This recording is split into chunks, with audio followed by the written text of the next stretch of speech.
But let's say you have to be hazed to become a vampire. So forgive the quality. I'm about to leave for work. Normally I do cosplay on this channel in case you're watching this. But vampire folklore has been my hyperfixation since I was 10 years old, and I am 48, so that is 38 years of hyper-focusing on vampire folklore. So I have to start off in saying that, according to folklore, the sun does not harm vampires at all. It does not harm vampires at all.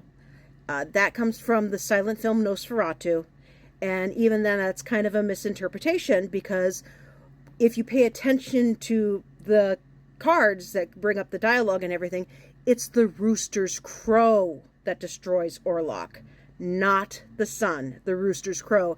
And that's even in the remake. It's the rooster's crow that destroys him. So people misinterpret that as the sun destroying vampires.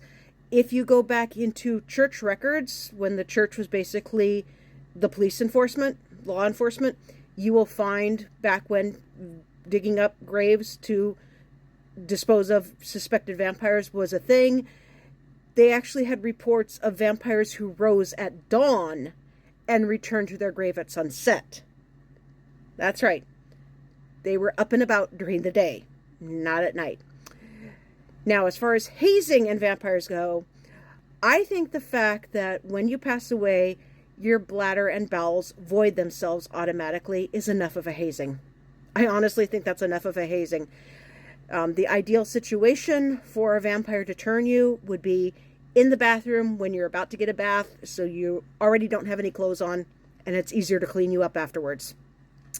That would be the ideal situation. I think that's enough of a hazing, truthfully. And that would not stop me from wanting to become a vampire, even though I'm autistic and that kind of grosses me out, because sensory issues, right?